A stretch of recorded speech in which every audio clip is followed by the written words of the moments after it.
자, 이번 시간에는 일곱 번째 기출 유형 표본 추출 절차에 대해서 알아보도록 하겠습니다. 표본 추출 절차. 표본 추출 절차는 우리가 이제 연구를 하기 위해서는 어떻게 해야 돼요? 모집단에서 이런 모집단, 파퓰레이션이라고 하는 모집단에서 뭘 꺼내야 돼요? 야, 음, 여기서 샘플을 갖다가 뽑아야 되죠. 이 샘플을 뽑는 과정에 대해서 이제 이야기를 하는 건데요. 자, 일단 모집단을 대표하는 요소들 추출하는 과정으로 자세히 얘기하면 이제 좀 더 구체적으로 얘기하면 조사 대상을 선정을 하는 거죠. 내가 대학생을 갖다가 연구를 하고 싶어. 대학생을 연구하고 싶으면은 대학생을 표본 추출해야 되잖아요. 그래서 우리 학교 학생들도 이제 대학생에 포함되니까 에타에다 올리게 되면은 뭘 할 수 있겠지라고 하면서 이제 조사 대상을 그렇게 선정을 하게 되는 건데, 뭐야? 어, 죄송합니다. 모집단을 대표하는 표본 구성을 위해서 모집단에 대한 정의가 분명해야 돼요. 그러니까 대학생이라고 했을 때, 예를 들어 대학생 안에도 내가 실제로 연구를 하고 싶은 거는 그 대학생 내에서 어떤 특정 특성을 갖다 나타내는 학생, 특정 학과의 학생이라든지 아니면 일반적인 대학생이라고 하면은 굉장히 많은 사람들이 이제 섞여 있을 수가 있거든요. 그러니까 내 연구 문제에 적합한 대학생을 표집하기 위해서 모집단을 보다 구체적으로 설정을 하고 표본 추출 틀도 그거에 맞게 설정을 해야 됩니다.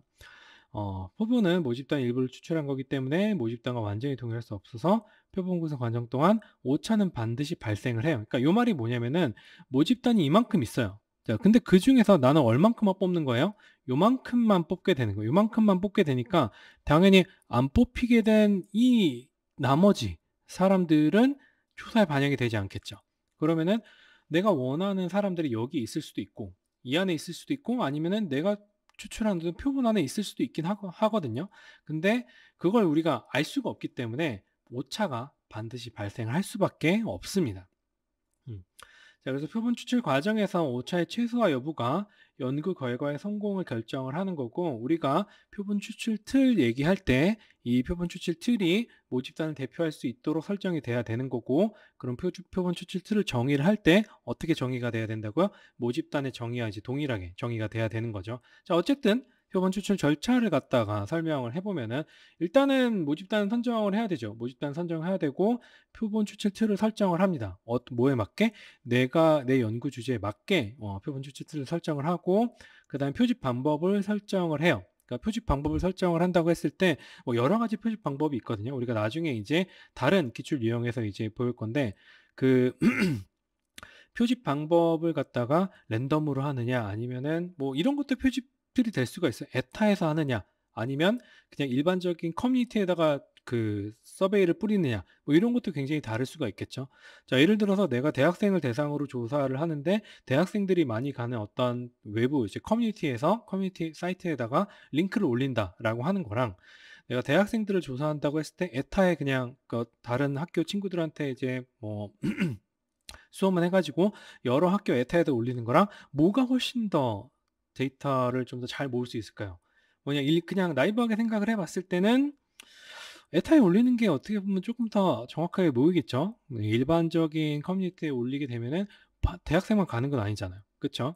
그런 것들이 표집 방법 선택하고 표집 크기 결정하고 내가 사례수를 몇 명을 모을 거냐. 사례수를 모으는 게 우리가 연구에서 사례수가 많으면 많을수록 좋거든요. 그러니까 사례수가 많으면 많을수록 좋다는 게 어떤 의미냐면은 자, 모집단이 이만큼 있어요. 이게 모집단이 이만큼 있고 자, 내가 추출하는 표본이 요만큼이란 말이에요. 근데 사례수가 점점 커진다라고 하는 거는 어떤 의미냐면 이 내 표본의 크기가 점점 모집단에 가까워진다라고 하는 겁니다. 모집단이 점점 가까워지면은 어떻게 결국에는 어느 순간에는 모집단과 동일한 크기가 되겠죠. 그러면은 내가 내 표본은 모집단과 동일한 거기 때문에 따로 추론이나 이런 것들을 할 필요가 없게 되는 겁니다. 자, 근데 어쨌든 이렇게 많이 하면은 할 수가 있어요, 없어요? 보통 우리가 연구를 할 때 대학원이나 이런 데서 연구를 할 때 그 가난한 대학원생들이 그 대학생들한테 설문을 하거든요. 그럼 이제 적게는 1,000원부터 시작해 갖고 많게는 5,000원, 뭐 다른 어떤 연구비를 받는 연구라면 뭐 10,000원 뭐 이런 식으로 이제 뭐 선물이나 뭐 이런 것들을 주긴 하는데, 자 그랬을 때 이제 1,000원이라고 하더라도 100명만 모으면 얼마예요? 1,000원에 100명이면 10만 원이에요.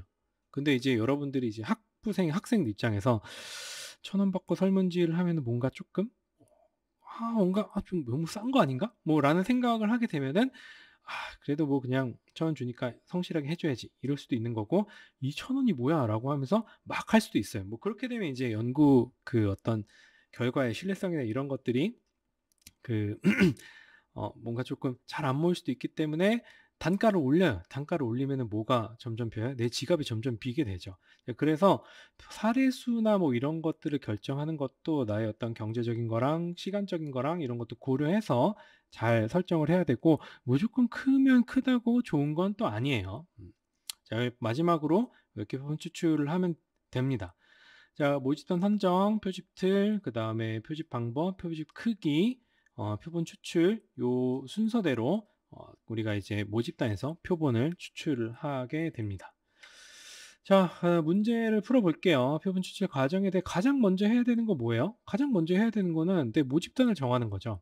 뭐 1번의 답이 있었는데 이게 설정이 돼야지 내가 어떤 사람들을 표본으로 설정을 할지가 결정이 되는 거예요. 만약에 모집단을 확정하지 않은 상태에서 '아 난 대학생 연구해야지.'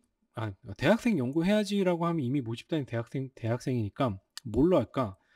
어 만약에 이제 표본 추출부터 먼저 시작을 한다라고 하면은, 자 뭐 어떤 뭐 "정서 조절에 대해서 연구를 할 거야."라고 대학생들 대상으로 설문했어. 자 그다음에 뭘 갑자기 이제 '노년기에 대해서 연구를 해야 되겠다.'라고 하면은 대학생이랑 노년기랑 이거 말도 안 되는 상황이긴 하지만 그 이제 모집단 확정을 가장 먼저 해야 된다라고 이야기를 하기 때문에 지금 그런 예시를 든 겁니다.